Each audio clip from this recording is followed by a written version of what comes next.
تعلیم دیا ہے۔ ایسا نہیں ہے کہ اسلام نے مسلمانوں کے علاوہ دوسرے دین والوں کو دنیا سے مٹا دینے کا حکم دیا ہے، ایسی کوئی بات نہیں ہے۔ ورنہ اللہ کے نبی صلی اللہ علیہ وسلم نے مدینہ منورہ میں جو پہلی اسلامی ریاست قائم کیا تھا، اس میں سب سے پہلے جو دستور اور معاہدہ مرتب کیا تھا میرے نبی صلی اللہ علیہ وسلم نے، اس میں دوسری قوموں کے ساتھ سمجھوتا کیا گیا تھا، ان کو معاشرتی حق دیا گیا تھا، ان کے ساتھ وفاق مدینہ کا باقاعدہ ایک دستور مرتب کیا گیا تھا۔ تو آخر دوسروں کو وہاں رہنے کی، ان کے ساتھ زندگی گزارنے کی ترتیب اور تربیت نبی صلی اللہ علیہ وسلم نے قائم کیا۔ تو میں کہنا یہ چاہ رہا تھا کہ پوری دنیا کے انسان ایک آدمی کی نسل سے، ایک باپ کی اولاد سے اللہ رب العالمین نے برپا کیا ہے۔ اس لیے انسانیت کی اس وحدت کا مطلب یہ ہے کہ یہ سارے دنیا میں رہنے والے کسی بھی دھرم سے متعلق ہوں، کسی بھی مذہب کو ماننے والے ہوں، وہ ایک ہی باپ کی اولاد ہیں۔ تو جب ایک باپ کی اولاد ہیں تو گویا کہ سارے انسان آپس میں بھائی ہیں، اور بھائیوں کا آپس میں اس طرح سے عناد، دشمنی، ٹکراؤ اور ایک دوسرے کو گوارا نہ کرنے کی صورت، یہ چیزیں مناسب نہیں ہیں۔ انسانوں کو اس بارے میں سمجھنا چاہیے، اور یہ بات خصوصیت کے ساتھ نوٹ کی جانی چاہیے کہ عام طور سے انسان جب تک اپنی فطرت پر باقی رہتا ہے، عام طور سے انسان جب تک اپنے نیچر پر قائم رہتا ہے، تب تک وہ کسی سے دشمنی نہیں کرتا،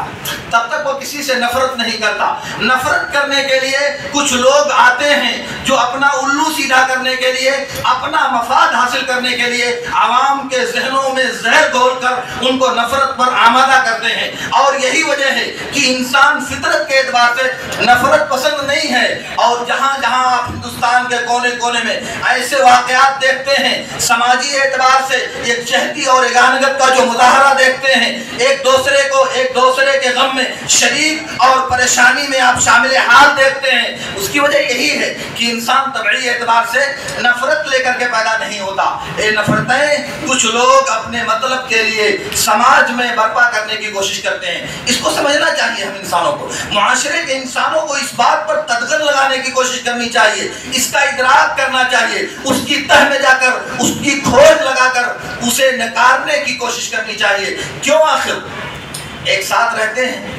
دیوار صرف فاصلہ ہے، گھر متصل ہے، سب کچھ ساتھ میں، رہنا، کھانا، پینا، سونا سب ساتھ میں، لیکن ایک خاص وقت میں نفرت کا ماحول پیدا کرنے کا کیا مطلب ہے؟ ایک خاص وقت میں آپسی عناد اور دشمنی پیدا کرنے کا کیا مطلب ہے؟ ظاہر ہے کہ اس بات کو سوچنا چاہیے، اس بات پر غور کرنا چاہیے، اور آپ سمجھ لیں کہ اگر آپ اس بات کی تہ میں جا کر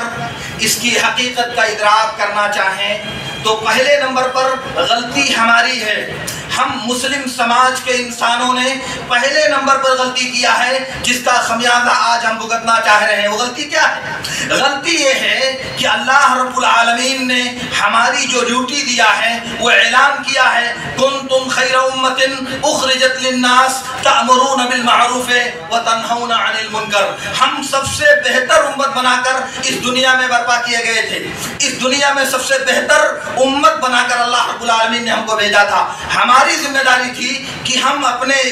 برادران وطن کے ساتھ، اپنے پڑوسیوں کے ساتھ اس ذمہ داری کو ادا کرتے، ان کو سمجھاتے، ان سے رابطہ رکھتے، اور پھر ان کو اللہ کے دین کی حقیقت بتاتے، اور پھر اس کے بعد آپسی تال میل سے، باہمی سمجھوتے سے، باہمی میل ملاپ سے یہ دشمنیاں، یہ دوریاں ختم ہوتی۔ یہ بات پہلے نمبر پر ہم نے کمی کیا، اپنی ذمہ داری چھوڑ کر، اور اس کی سزا آج جب ہمیں ملنے لگی ہے تو آج ہم چیخ رہے ہیں، آج ہم ہنگامہ کر رہے ہیں۔ اس بات کو سمجھنا چاہیے سچے دل کے ساتھ، اور یاد رکھنا چاہیے میرے نبی صلی اللہ علیہ وسلم نے کہا، سنن ترمذی میں بسند صحیح ثابت ہے، مختلج عرق ولا عین الا بذنب وما يعفو اللہ عنہ اکثر۔ کہا جب بھی کوئی آنکھ اور کوئی رگ پھڑکتی ہے، جب بھی کوئی رگ پھڑپھڑاتی ہے تو کسی گناہ کی وجہ سے ہوتا ہے، کسی معصیت کی وجہ سے انسان کو پریشانی لاحق ہوتی ہے، اور اللہ تعالیٰ بہت سے گناہوں کو معاف کر دیتا ہے، بہت سی گناہوں کو اللہ رب العالمین درگزر کر دیتا ہے۔ تو اگر آج ہمارے ساتھ پریشانی کا معاملہ ہے، اگر آج ہم مفلسی اور ذلت سے دوچار کیے جا رہے ہیں، اگر آج ہمیں دیش نکالا دینے کے لیے سازشیں کی جا رہی ہیں، آج اگر ہمارے حقوق پر ڈاکہ ڈالنے کے لیے باقاعدہ قوانین مرتب کیے جا رہے ہیں، تو یہ بات سمجھنا چاہیے کہ کمی کہاں ہوئی۔ اللہ رب العالمین نے تو ہمیں اپنا چہیتا بنا کر اس دنیا میں بھیجا تھا، آج ہم اس سزا کے مستحق کیوں قرار پا رہے ہیں؟ اس کا بھی ایک بار جائزہ لینا چاہیے ہمیں۔ صرف یہ کہنا کافی نہیں ہے کہ دشمنوں نے سازشیں کر دیا، انہوں نے سازشیں کیا، انہوں نے ہمارے خلاف چالیں چلی، یہ کافی نہیں ہے۔ یہ آپ دیکھیے اپنے اندر جھانک کر کہ ہم نے کیا کیا، ہمارا اپنا کردار کیا ہے، کیونکہ اللہ تعالیٰ کا اصول یہ ہے وَمَا أَصَابَكُم مِّن مُّصِيبَةٍ فَبِمَا كَسَبَتْ أَيْدِيكُمْ، جو مصیبت ہم انسانوں کو لاحق ہوتی ہے، جو دشواریاں ہم انسانوں پر مسلط کی جاتی ہیں، وہ ہمارے اپنے کرتوت کا نتیجہ ہوتا ہے۔ اس لیے یہ پہلو ہماری نظروں سے اوجھل نہیں ہونا چاہیے، اور یاد رہنا چاہیے سنن نبی داؤد اور مسند احمد کی روایت میں ہے، نبی صلی اللہ علیہ وسلم نے ارشاد فرمایا اذا اخذتم اذناب البقر ورضيتم بالزرع وتركتم الجهاد سلط الله عليكم ذلا لا ينزعه حتى ترجعوا الى دينكم۔ جب تم دین، یہ پوری حدیث کا لمبا ترجمہ ہوگا، جب تم دین کے احکام سے بیزار ہو جاؤ گے، دین سے کنارہ کشی اختیار کر لو گے اور دنیا میں مست و مگن ہو جاؤ گے تو اللہ تعالیٰ تمہارے اوپر ذلت مسلط کر دے گا۔ اللہ رب العالمین تمہارے اوپر ذلت کا کوڑا برسا دے گا اور اس وقت تک دور نہیں کرے گا جب تک تم دین کی طرف واپس نہیں آ جاتے، جب تک تم دین کی طرف پلٹ نہیں جاتے تب تک اللہ تعالیٰ تمہاری ذلت دور نہیں کرے گا۔ گویا کہ اللہ کے نظام کائنات کے اعتبار سے، اس کائنات کا جو نظام اور قانون اللہ نے مرتب کیا ہے اس کے اعتبار سے ہم مسلمان جب تباہی کے شکار ہوتے ہیں تو اس کو ٹالنے والا اللہ رب العالمین ہے، اس کو ختم کرنے والا اللہ رب العالمین ہے۔ تو جب اس کے دین کی طرف پلٹیں گے، اس کی شریعت کی طرف واپس ہوں گے، اپنی نماز صحیح کریں گے، اپنے روزے صحیح کریں گے، اپنے عقائد صحیح کریں گے، اپنی ایمانیات صحیح کریں گے، اپنے اخلاق صحیح کریں گے، اپنے معاملات صحیح کریں گے، اور اسی میں یہ بات آئے گی کہ پڑوسیوں کا حق کیا ہوتا ہے، معاشرے میں زندگی گزارنے والے دوسرے ساتھیوں کے حقوق کیا ہوتے ہیں، زندگی گزارنے کا جو نیچرل اور شرعی طریقہ ہے وہ کیا ہوتا ہے، اس میں یہ سب چیزیں ملیں گی۔ اور جب ہم اس کو برتنے کے لیے اپنے آپ کو تیار کریں گے تو اللہ رب العالمین اپنے وعدے کے مطابق ہمیں عزت سے دوچار کرے گا۔ اس لیے میرے دوستو، یہ جو معاشرتی ابتری اور یہ جو سماجی پریشانیاں ہمارے ساتھ لاحق ہیں، ادھر چند کچھ برسوں سے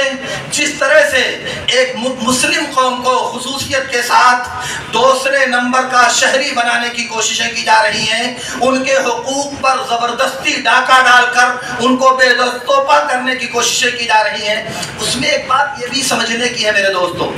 کہ یہ جو لوگ کرنے والے ہیں اس میں ہمارا کتنا حصہ ہے، ہم لوگ کتنے شریک ہیں۔ کیا آپ یہ کہہ سکتے ہیں کہ ہم کسی طور پر اس میں شریک نہیں ہیں؟ کیا ہم یہ دعویٰ کر سکتے ہیں کہ کسی طور پر ہمارے اپنے لوگوں کی اس میں کوئی بھی شرکت نہیں ہے؟ ظاہر ہے کہ یہ بات غلط ہے، کیونکہ اگر کرنے والے ایسا کر رہے ہیں تو ان کی ہمنوائی کرنے والے ہمارے اپنے لوگ ہیں، ہماری اپنے قوم کے لوگ ان کے دست و بازو بن کر ان کے نام کی دہائی دے کر ان غیر شرعی اور غیر عقلی قوانین کو سند جواز پیش کرنے کی کوشش کرتے ہیں۔ آخر یہ کیا ہے؟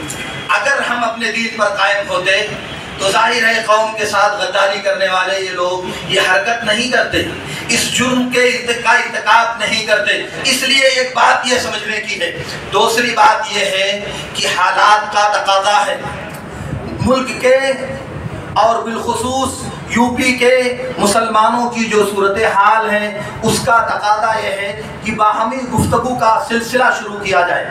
آپس میں ڈائیلاگ کرنے کا، ایک دوسرے کو سمجھنے کا یہ سلسلہ قائم ہونا چاہیے۔ اور جب تک آپ یہ دوسرے سے بات کرنے کا سلسلہ نہیں شروع کریں گے تب تک آپ کی حقیقت کسی کو معلوم نہیں ہوگی، تب تک آپ کی سچائی لوگوں کو پتہ نہیں ہوگی، آپ کے دین کی سادگی کے بارے میں، آپ کے شریعت کے کمال کے بارے میں، آپ کے دین کی ساری انسانیت کا خیر خواہ ہونے کے بارے میں لوگوں کو معلوم نہیں ہوگا، اور جب تک معلوم نہیں ہوگا تب تک وہ آپ کی ہمنوائی نہیں کر سکتے۔ اس لیے دنیا کو یہ بتانے کی ضرورت ہے۔ آپ کہیں گے کیوں بتانے کی ضرورت ہے؟ اس لیے کہ میڈیا، ذرائع ابلاغ اور دنیا کے تمام میڈیا مشن میں آپ کی شبیہ کو، آپ کی شکل کو خراب کر کے پیش کیا جاتا ہے۔ بعض جگہوں پر جو ناجائز اور ظالمانہ حادثات ہوتے ہیں، بم بلاسٹ کے، خودکشی کے، استشہادی کارناموں کے اور جہاد کے نام پر جو غنڈہ گردی کی جاتی ہے، ان واقعات کو لے کر مسلمانوں کی طرف منسوب کیا جاتا ہے۔ مسلمان چلاتا ہے کہ نہیں ہمارا اس سے تعلق نہیں، ہم لوگ اس کے مجرم نہیں ہیں، لیکن میڈیا ہے کہ وہ اپنی راہ گلاپتا ہے۔ دنیا کے کسی بھی کونے میں کوئی انسانیت کش واقعہ ہوتا ہے، انسانیت سوز کوئی حادثہ ہوتا ہے، دنیا کے کسی بھی کونے میں کہیں بھی کوئی دہشت گردانہ حرکت کی جاتی ہے تو میڈیا کی انگلیاں پہلے مسلمانوں کی طرف اٹھتی ہیں، کیونکہ ان کا ایک سوچا سمجھا ایجنڈا ہے، ان کا ایک سوچا سمجھا ایک پروپیگنڈا ہے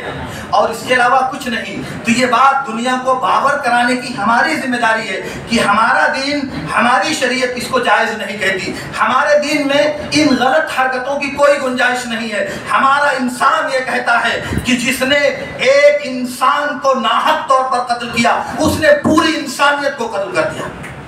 من قتل نفسا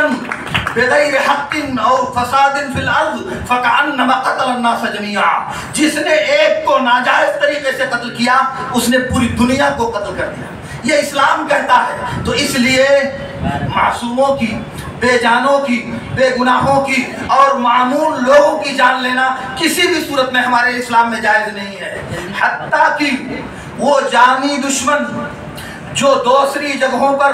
آپ کی جان لینے کے در پہ ہوتا ہے، لیکن جب وہ معمون ہو کر کے آپ کی طرف سے امان پا کر کے آپ کے پڑوس میں، آپ کی مجلس میں اور آپ کے ساتھ شریک ہوتا ہے تو اس کو زحمت دینا، اس کو تکلیف دینا، اس کی طرف غلط اشارے کرنا یہ بھی جائز نہیں ہے، چہ جائے کہ آپ اس کی جان کو حلال سمجھ لیں۔ وہ ایک معصوم اور حرام جان ہے جو ہمارے لیے جائز نہیں ہے۔ اس لیے میرے کہنے کا مطلب یہ ہے میرے دوستو، دنیا میں اسلام کا جو نظریہ جہاد ہے اس سے دنیا کو متعارف کرانے کی ضرورت ہے۔ جہاد کا مطلب دہشت گردی نہیں ہوتا میرے دوستو، جہاد کا مطلب معصوموں کا قتل نہیں ہوتا، جہاد کا مطلب بے گناہوں کی جان لینا نہیں ہوتا، جہاد کا مطلب اموال و املاک کی بربادی نہیں ہوتا۔ جہاد کا مطلب ہوتا ہے اللہ کے دین کو قائم کرنے کے لیے مظلوموں، بے سہارا لوگوں اور دنیا میں جن کی زندگی کو اجیرن بنا دیا گیا ہو ان کی ہمنوائی کرنے کو جہاد کہا جاتا ہے۔ اس لیے میرے نبی صلی اللہ علیہ وسلم نے کہا المجاہد من جاہد نفسہ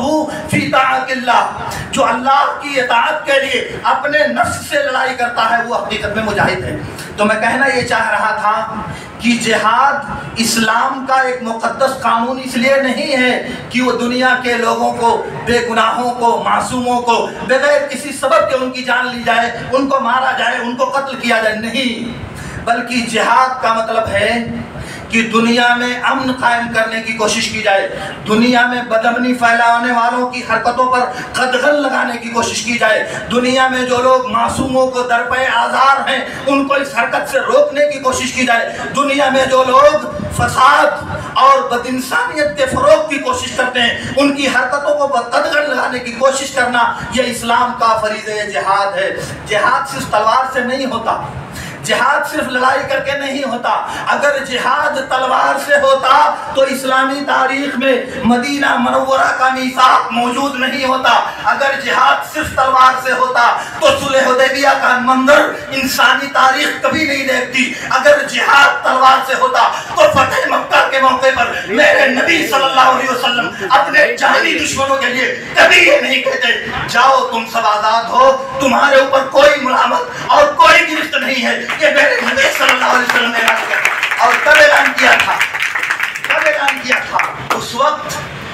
جب آپ پوری دنیا پر غالب آ گئے تھے۔ مکہ جو جزیرہ عرب کا مرکز تھا اس پر اللہ رب العالمین نے آپ کو فتح عطا کیا تھا۔ گویا کی اقتدار کی کنجیاں اس وقت میرے نبی صلی اللہ علیہ وسلم کے ہاتھ میں تھی۔ اگر چاہتے تو ایک ایک کر کے سب سے بدلہ لے سکتے تھے، اگر چاہتے تو ایک ایک کر کے چن چن کر سب کو اپنے انتقام کا نشانہ بنا سکتے تھے، مگر